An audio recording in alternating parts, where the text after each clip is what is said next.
מה קורה חברים? שבוע טוב, אני ירין, אני אעשה לכם סקירות מדי שבוע.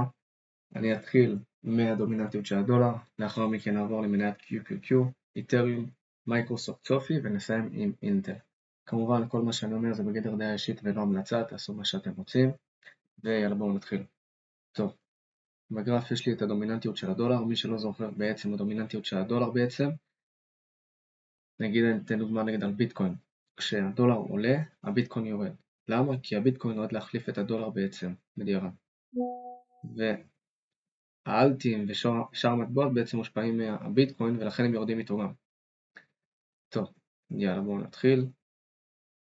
יש לי וייקוף פה ממש יפה, יצר לי SOS שזה תמיכות בעצם, פרץ לי את הווייקוף, עשה לי ריטסט ועכשיו מתחיל לעלות.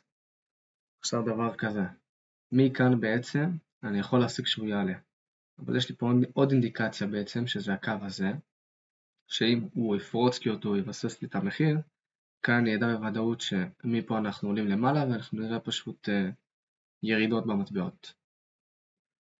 טוב, בואו נוסיף את הדומיננטיות של ביטקוין, של איתריום ושל טוטל טרי שזה שאר האלטים.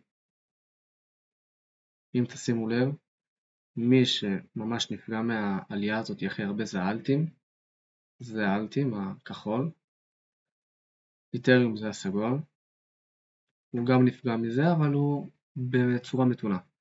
איתריום הפתיע אותי. ממש עלה ממש אחד על אחד כמו הדולר, שזה משהו שהוא מיוחד ומפתיע כי זה לא קורה בדרך כלל. ביטקוין והדולר בעצם הם בסוג של חפיפה הפוכה. וכשזה קורה זה יכול להעיד על איזשהו משהו. אז כשאני רואה זה בעצם שזה... רגע, אני אעשה לכם סדר בעיניים.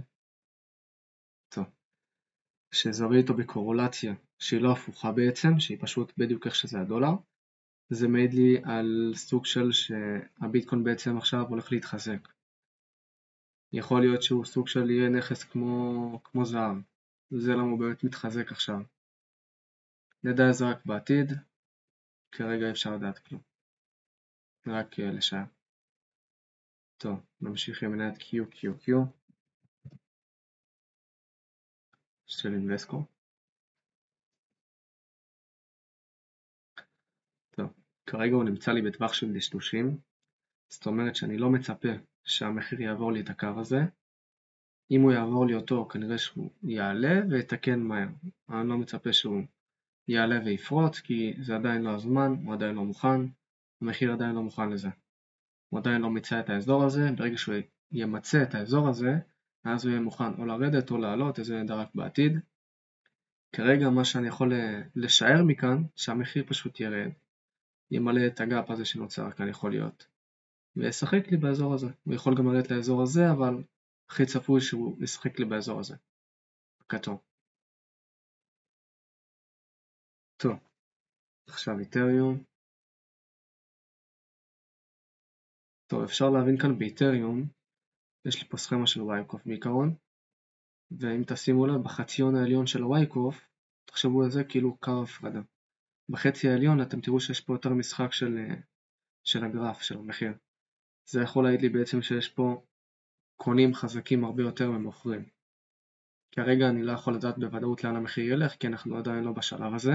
כרגע אנחנו בשלב של דשדושים, כמו ב-QQQ, עד שבאמת נגיד תגיע פריצה עם ווליום גבוה בעצם, אז אני אדע שעברנו שלב, ואז בהמשך יחשף הכוחות האמיתיים.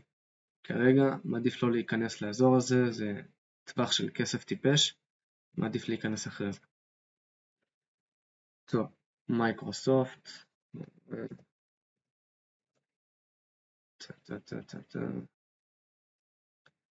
יאללה, בוא נרחיק את זה להאמין. טוב, מבחינת מייקרוסופט, יצא לי גם תהליך של וייקוף. די נראה שהמחיר הבשיל. אממה, הוא יצר לי מין גאפ כאן ענק, שיכול להיות שהמחיר יחזור אליו, אבל לפי איך שזה נראה, לפי איך שבאמת נגיד עכשיו יהיו עליות, אני ארצה לראות את המחיר פורץ לי את הקו הזה, מרסס את המחיר, עושה לי נגיד ריטסט, שזה בעצם תיקון, מה זאת אומרת? נראה לכם בדיוק עכשיו. שהמחיר עולה, ואז עושה ריטסט, שזה חוזר, ואז משם עולה. או בעצם שהוא יוצר לי LPS, שזה כזה כאן, עולה, אז עוד LPS, ואז עולה. LPS בעצם זה נקודת תמיכה. אזור מחיר שהמחיר פשוט נשען עליו, והוא לא יורד ממנו. אז כרגע, אם זה לא, שתי הדוגמאות האלה שהראיתי לא קורות, כרגע אני לא יודע לאן המחיר הולך, למרות שיש לי אינדיקציה די טובה, אבל אני לא נכנס כבר עכשיו. לא, עדיף ודאות מאשר סיכון. תזכרו את זה. יכול להיות שפתאום המחיר יגיע לכאן, ואז הוא לא יפרוץ, הוא פשוט יעוף למטה. ואז אכלנו אותה וסתם בסה לנו. טוב, נמשיך עם מניית סופי.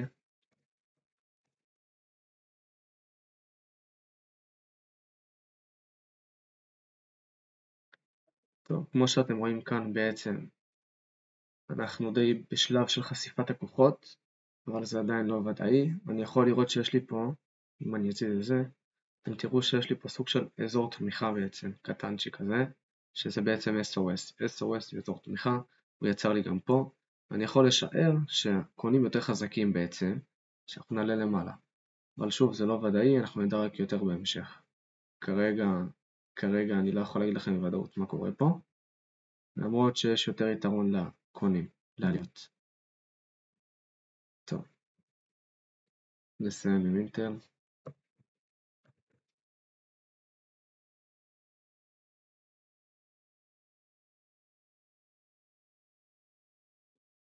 נלך רגע לטווח הרחוק יותר, אם תשימו לב, אינטל ממש בתחתית. מבחינת השקעה לטווח רחוק, יש פה אוצר. די אוצר, אני שמתי כסף, ובואו נמשיך. שוב, כמובן שמי ששם כסף, שלא עושים סתם ככה כסף, שינתח את הגרף, שינסה להתייעץ עם דעות של אנשים, לא סתם לעשות על הבאללה, כי אמרו לי יאללה בואו ניכנס. עכשיו תראו איזה גם למה אני אומר את זה. אני נכנסתי באזור הזה אם אני לא טועה, לעשות DCA בעצם. אבל נמשיך קודם כל בווייקוף שלנו. מוצר לי כאן וייקוף בעצם, ובעצם די נחשפו לי הכוחות ככל הנראה, וזה יוביל לירידות.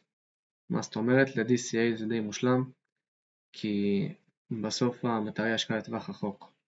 ברגע שזה קורה, הממוצע שלכם, אם עכשיו המחיר נגיד קניתם אותו מכאן, ויורד מכאן, קניתם אותו גם כאן, הממוצע הוא האמצע ביניהם. כשהוא יעלה, אז אתם לא תפספסו את העלייה הזאת.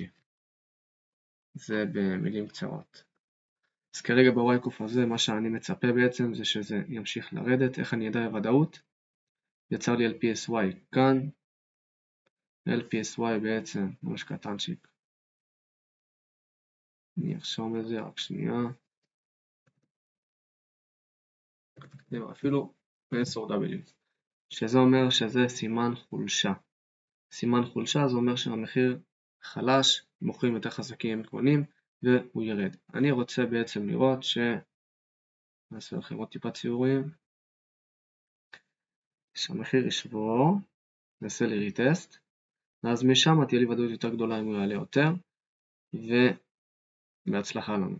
או שהוא בעצם ייצור לי עוד LPSY, שזה בחוץ. או פה, לא משנה לי כל כך, העיקר בעצם לראות את ה-price action, שזה תנועת המחיר, ולהבין את זה עם הווליום. טוב, סיימנו להיום, שיהיה לכם אחלה שבוע טוב וחג שמח.